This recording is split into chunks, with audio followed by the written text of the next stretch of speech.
Assalamu alaikum, barkanmu da sake haɗuwa a cikin shirinmu na Crypto. A wannan lokaci jama'a mun zo muku da bayani akan yadda zaka je kai verifying ɗin email ɗinka na Pi Network da ka daɗe kana mining. Idan kai sabon ɗan mining ne, idan kai downloading ɗin Pi browser ɗinka ta Play Store, zaka buɗe ta ne. Idan kuma kai tsohon ɗan mining ne kana da Pi browser ɗinka tintini, zaka tafi ka je kai updating ɗin Pi browser ɗinka kamar yadda kake kallo akan screen ɗinmu yanzu. Wannan shine updating da zan je in yi nawa na Pi browser din. Inda na zagaye din nan shine inda zaka danna ya baka dama ka je kai updating. Idan ka tafi wajen updating din, idan ka danna zai fara ma updating din Pi din, zai fara ma updating din Pi browser din taka.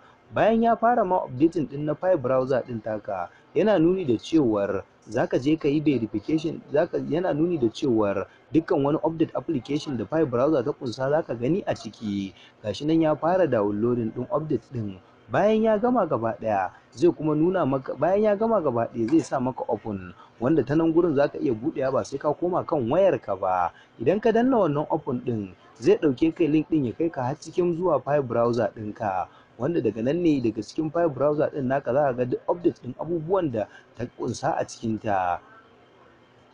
Na farko dai gashi nan ta buɗe mana akwai chat a ciki, sannan na biyu kuma akwai wallet Pi. Shi wannan chat din shine inda zaka aika sakonni ko yin magana da sauran masu mining na Pi, ko kuma abu na gaba kuma shine browser wato wallet Pi, shine inda zaka creating din wallet ɗinka, wato yadda zaka dinga transaction na Pi ka tura a turo maka. Abu na gaba kuma shine brainstorm, wato inda za a wasa kwakwalwa ko wata gudunmuwa da kake da ita da zaka iya bayarwa.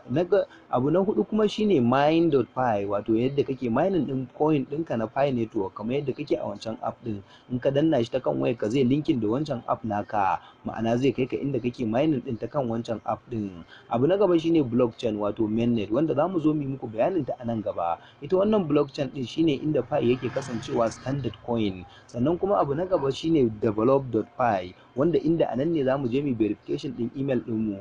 Na ƙasa kuma shine KYC, wanda har sun yi volunteering. In kuka duba bidiyo ɗinmu za ku ga mun nuna muku har sun yi volunteering na mutum 100, amma za su dawo kansa na sauran jama'a.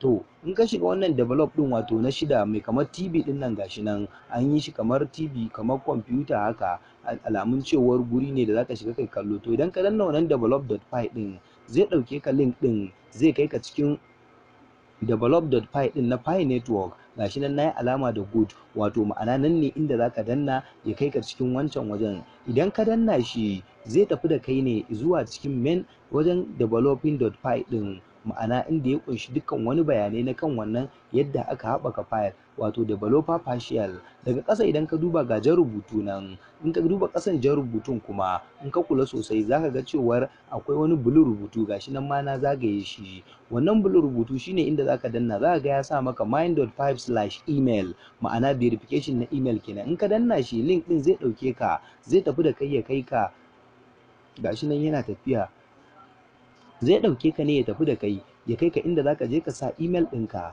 wanda gashi nan ya gaya mana verify your email address, ma'ana ka yi verifying ɗin email address ɗinka ta wannan ɗan box ɗin na ƙasa, wanda gashi nan na yi alamar good a kansa. Ta nan ne zaka danna. Idan ka danna shi zai baka dama ka rubuta email address ɗinka. Bayan ka rubuta email address ɗinka kuma sai ka je ƙasa, gashi nan an sa verify, sai ka danna wannan gurin. Kana dannawa kuma shi kuma zai ɗauki email ɗin naka da ka rubuta, wanda gashi nan na rubuta na umarkwage@gmail.com. to kana danna wannan wajen verify ɗin zai tafi ya je ya aika ma sako ne. Sakon da zai aika ma shine wanda aka tafi kan kuma Gmail ɗinka, gashi nan ya ce verification email send, ma'ana an tura maka ta kan email ɗinka wanda ka saka akan Pi browser ɗin. To wannan email ɗin da ka saka ta nan za su tura ma link ɗin, sai ka tafi ka koma ka buɗe email ɗinka na Gmail. Kana buɗewa, ni gashi nan na buɗe na ga sakon ma ya shigo Pi network, wato ka gani verify your email address. Ta nan ne ina dannawa, idan na danna wannan gurin gashi nan nayi good ma akai, nan zaka danna, ma'ana ni nawa gashi nan na ma indicating cewar sakon ya shigo, kuma gashi nan ne inda zan danna. Idan na danna zai shigar da ni zuwa cikin Pi browser, zuwa cikin email ɗina. Idan ya shigar da ni gashi nan Pi network, daga ƙasa idan kuka duba za ka ga akwai wani rubutu an sa click here, wannan click here din za a ga here din an mata alamu da bulun rubutu wanda ga ta nan na zagaye ta, nan ne inda zaka danna. Idan ka danna shi shine zai baka dama ka je ka yi verification na email din naka. Kana danna shi zai tafi, yana tafiya zai kawo ka kamar yadda kuke kallo gashi ya kawo ne, ya sa email verification was successfully, ma'ana ni yanzu email verification ɗina ya kan kama. Sai in koma kan file browser, su ma ga sunan sun aika min email address verify.